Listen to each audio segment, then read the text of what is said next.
Greetings. Thank you all for tuning in for another video. Trust that you're glad to see me, so I'm glad to see you. So, I'm going to go out on a limb here and presume that at least one person is going to see the title of this video and may potentially misinterpret or mistake my position. I don't want to beat around the bush. I am going to be talking about the pursuit of happiness. And I know that some people may immediately presume that I am anti-happiness or something, like I'm some grouch. But that is certainly not the case.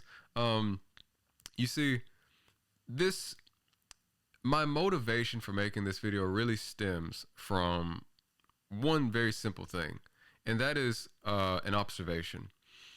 You see, one of the observations, the first and most necessary one, is the fact that I think we all recognize the power of beliefs.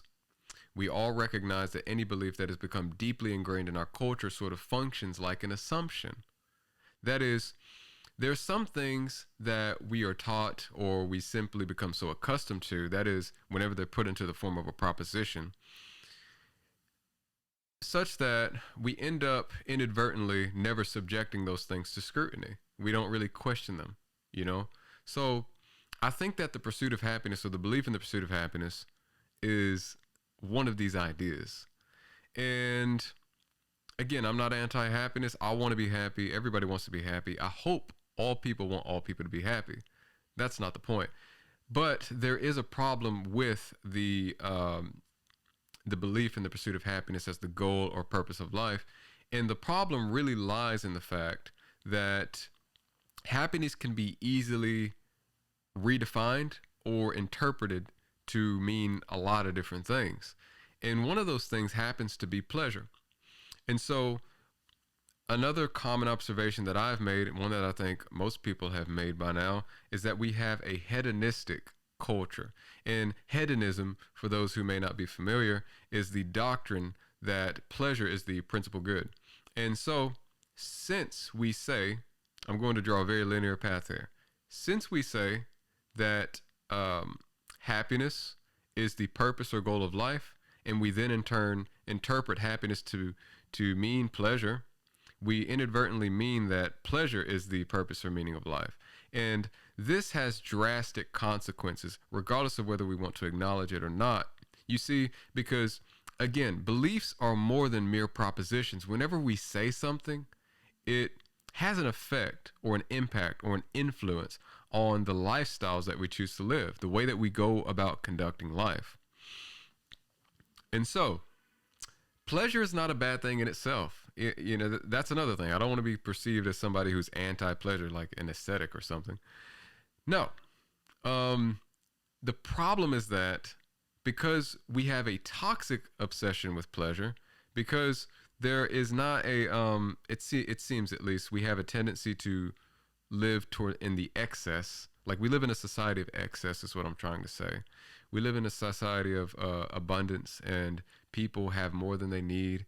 And for some reason, whether it's due to human psychology or the way that we're programmed, or again, culture, or maybe a combination of all those things, perhaps something else that I haven't even mentioned, the reality is that we tend to do things in excess, and it is not healthy for us. And pleasure is no exception. We tend to seek pleasure to excess, and then at the same time, we conflate it with the purpose and meaning of life. And in case you're not convinced of anything that I've said up until this point, I would like to point out something to you that you likely already know. And that is that many, if not most, of the things that we use and consume on a day-to-day basis are literally designed to be addictive. They are literally designed to tap into this dopamine response, these biochemical reactions going off in our head, right? So where does that bring us? I think that it's not realistic to sit here and pretend as though society is perfectible, as though there's some magic formula that we could use in order to make the world a perfect place. That's not what I'm positing. I am saying, however, that we don't need to downplay the significance of a belief or an ideology or a lifestyle that is very obviously destructive to people. And so, the obvious side effects of this toxic obsession with pleasure is often negative consequences for our mental health, for our physical health, And I think that that should be fairly self-explanatory and obvious to most people. The worst one, though, is that it seems like our society has created people who are so self-centered, so self-absorbed to the point of being self-worshiping narcissists. And in a way, everybody kind of thinks they're the center of the universe.